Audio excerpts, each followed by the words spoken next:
علیکم ورحمۃ اللہ وبرکاتہ۔ ریڈیو قطر آپ سے مخاطب ہے۔ سیف الرحمان سے آج کا دوسرا نشریہ سماعت فرمائیے۔ ابتدا میں پیش خدمت ہے اہم خبروں کا خلاصہ۔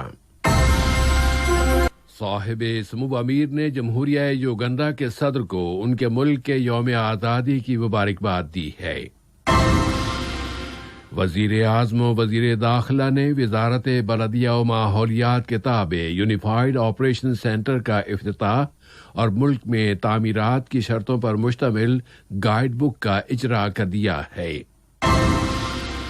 نائب وزیر اعظم و وزیر مملکت برائے امور دفاع نے ترکی کے شہر استنبول میں بحری جہازوں کی تیاری کے شپ یارڈ انادول میں الدوحہ نامی تربیتی بحری جہاز کا افتتاح کیا ہے۔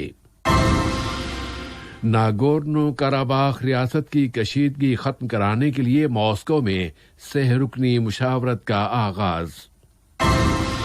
اور کرغیزستان کے صدر نے وہاں کی فوجوں کے چیف آف سٹاف سے کہہ دیا ہے کہ وہ ملک میں بے چینی کا مقابلہ کریں۔ سامعین، یہ تھا اہم خبروں کا خلاصہ، اور اب پیش خدمت ہے ریڈیو قطر سے آج کا دوسرا مفصل نشریہ۔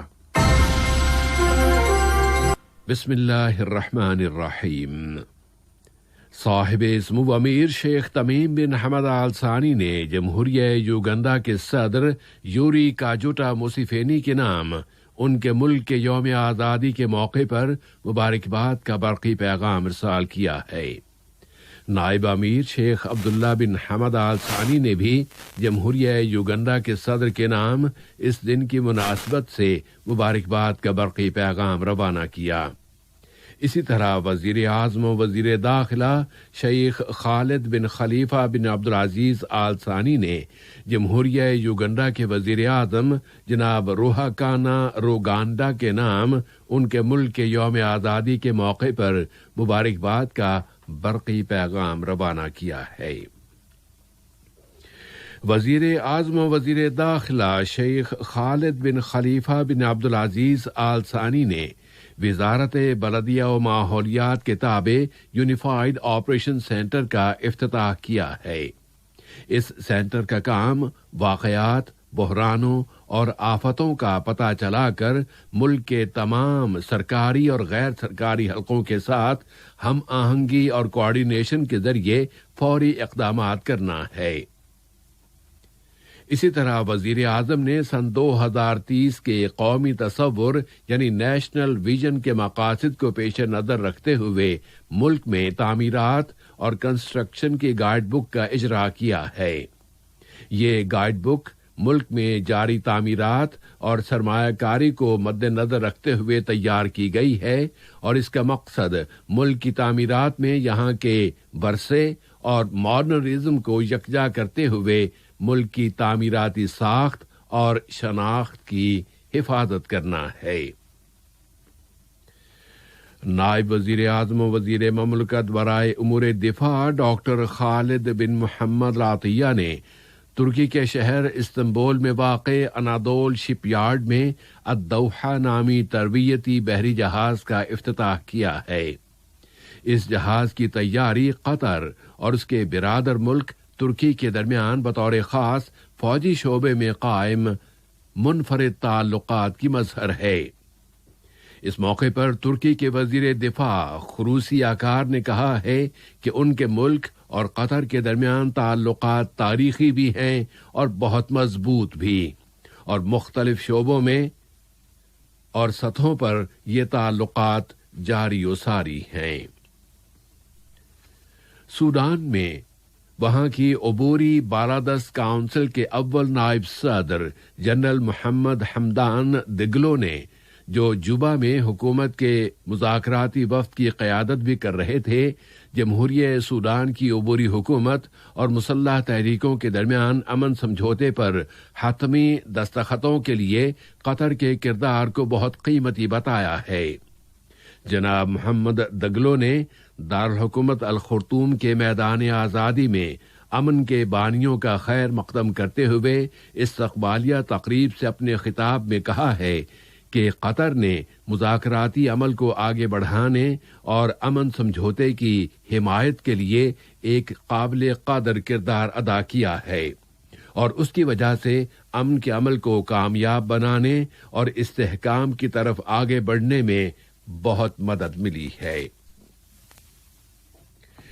وزارت صحت نے آج اعلان کیا ہے کہ ملک میں گزشتہ 24 گھنٹوں کے دوران کورونا وائرس کے مزید 206 کیسز رجسٹر ہوئے ہیں اور 232 مریض اس وائرس سے اب صحت یاب ہو گئے ہیں۔ اس طرح ملک میں اب اس بیماری سے صحت یاب ہونے والوں کی مجموعی تعداد 1,24,559 ہو گئی ہے۔ قطر میں صحت کے ادارے ہیلتھ کی جدید ترین سروسز فراہم کر رہے ہیں اور حمد میڈیکل کارپوریشن اس وقت اس بات پر غور کر رہی ہے کہ میڈیکل کی فوری مشاورت کی سروس کو برقرار رکھا جائے تاکہ اسپتالوں کے آؤٹ پیشنٹ ڈپارٹمنٹس اور ایمرجنسی سینٹرز پر دباؤ کو کم کیا جا سکے۔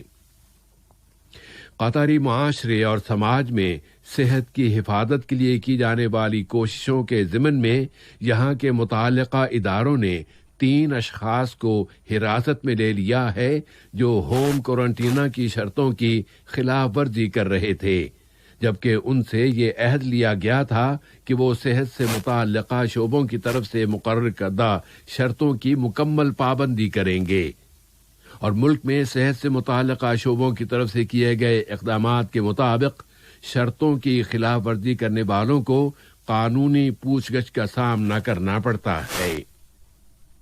اور عالمی سطح پر کورونا وائرس کے خلاف جنگ کی کوششوں میں حصہ لیتے ہوئے ریاستہائے متحدہ میکسیکو میں قطر کے سفارت خانے نے قطر الخیریہ یعنی قطر چیریٹی کی جانب سے میکسیکو کو دی جانے والی طبی امداد متعلقہ شعبے کے حوالے کر دی ہے۔ وہاں کی وزیر اقتصادیات محترمہ اولیویا سالمون ویوالڈو نے قطر اور اس کی قیادت کا شکریہ ادا کیا ہے کہ قطر مسلسل ان کے ملک کی مدد کر رہا ہے۔ انہوں نے کہا ہے کہ یہ مدد دونوں ملکوں کے درمیان دوستانہ تعلقات کی ایک دلیل بھی ہے۔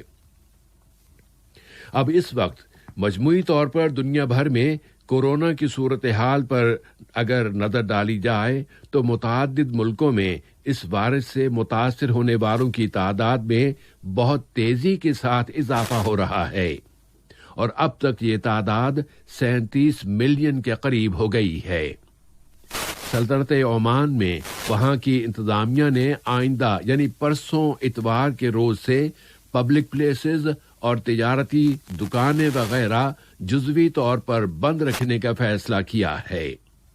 جرمنی نے وہاں کے بڑے شہروں میں اس وائرس پر قابو پانے کے لیے متعدد نئے اقدامات بھی کیے ہیں اور دنیا کے مختلف دوسرے علاقوں میں بھی اس وائرس کا پھیلاؤ جاری ہے۔ ماسکو میں روس، آذربائیجان اور آرمینیا کے درمیان وزرائے خارجہ کی سطح پر سہ رکنی مشاورت شروع ہو گئی ہے، جس میں ناگورنو کاراباخ ریاست کی موجودہ صورتحال کے حل تلاش کیے جا رہے ہیں۔ آذربائیجان کے صدر الہام علییف نے پرزور انداز میں کہا ہے کہ ان کا ملک کاراباخ میں فوجی طاقت کے ذریعے زمینی حقائق تبدیل کر دینے میں کامیاب ہو گیا ہے۔ انہوں نے واضح کر دیا ہے کہ وہ آرمینیا کے ساتھ بات چیت میں کسی طرح کی بھی کوئی دستبرداری پیش کرنے کے لیے تیار نہیں ہیں۔